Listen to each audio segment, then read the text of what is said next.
time to grow up, be independent, and start getting your life together to be prepared for whatever comes next.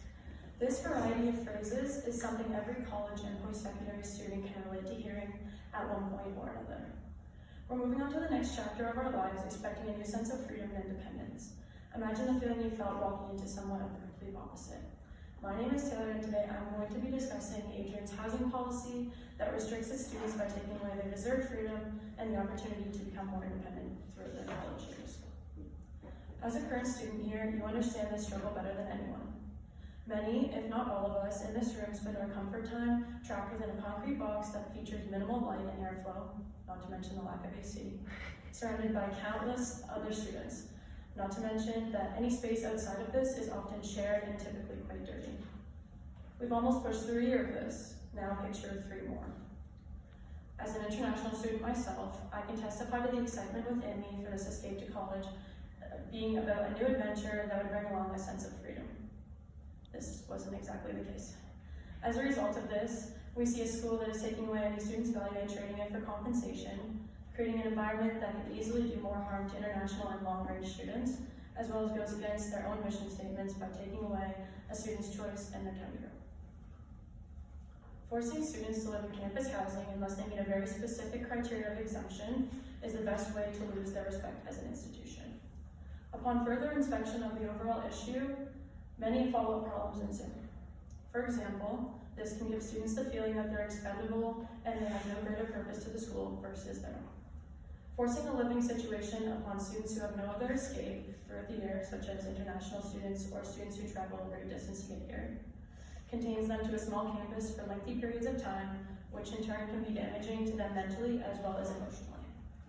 Above all, this deeply rooted issue removes the students' deserved independence, as well as it limits their freedom to grow into the next phase of their lives. According to data from William Van Alstyne's article, Discrimination in the State Housing at Universities, costs for college room and board have increased substantially above the rate of inflation since the mid-1990s. Adjusted for inflation once again in 2018, this cost has increased about 60% since 1998. This rapid increase in relative costs gives universities the motivation to increase the number of students on campus, but not for the right reasons. On a semi-considerable bright side, this housing policy does offer very, very minimal exemption opportunities.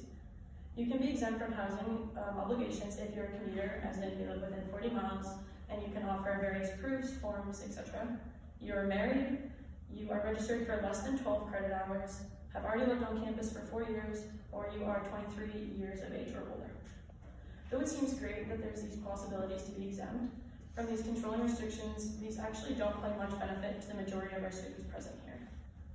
The desires of many other students are ignored as well. As stated within Judith Thompson's article, Aspects of Student Housing, a Quantitative Study, few housing policies give students a religious exemption to avoid the dorms. Other students are troubled by the sexual mores associated with many dorms, and some students have dietary restrictions that often prohibit much cafeteria food, which goes hand in hand with campus living. Some people say, in the big scheme of things, our policy isn't as bad as it could be due to the different housing paths you have on campus: dorms, smaller apartments, and a handful of houses. The main issue with this attempted solution is that it's solely a way for the college to say there's options, when in reality, their cost of living of these options is near double the regular cost of housing, not including any additional amenities you may come across. Can we really call this a solution when there's many more affordable options in the local area that this policy completely disregards? I don't think so. Though it may seem like this policy brings out numerous issues within our campus, there are many ways to go about a real solution. Going about it is somewhat simple. Give students the choice they deserve. Don't remove independence and maturity they've worked so hard to obtain by corralling them onto a small campus like young children. It's true that college kids may not have developed the most prestigious reputation over the years, but even so, the best way to go about teaching young adults key life takeaways is to let them learn. We can be shielded and babied if we want to grow. Let us live, learn, make mistakes, and grow by assessing them. As Carly Smote states in her article about young adults and their mental health, many studies show people with a greater sense of self-determination are more emotionally stable, likely to have better and happier social relationships, and have a better overall health. She also states that research shows that teens who have less control over their activities and lives are unhappier, as well as have lower self-esteem. She recaps this information and ties it together by discussing how the best thing for any adult figure to do for a young adult is to sometimes support from a distance. This article is just one of the many showing proof of the benefits of giving students the pre-stated benefit of the doubt when it comes to their independence and decision-making skills. Both of these traits, as well as many more, improve as a result of space and the given ability to make their own choices during these wild years.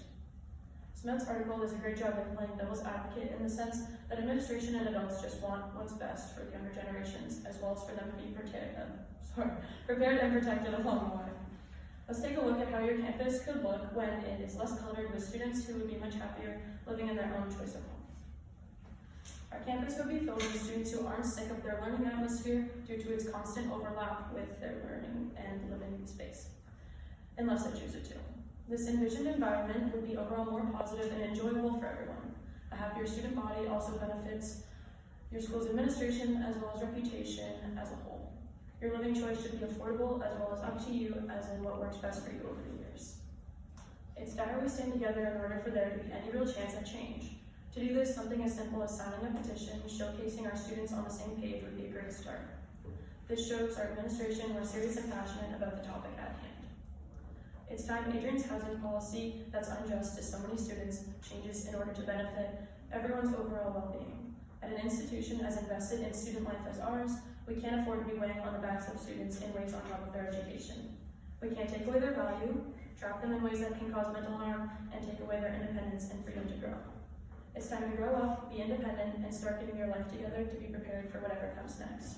In reality, it's time to start getting the full treatment and freedom we deserve that allows us to grow and become the independent individuals we are meant to be.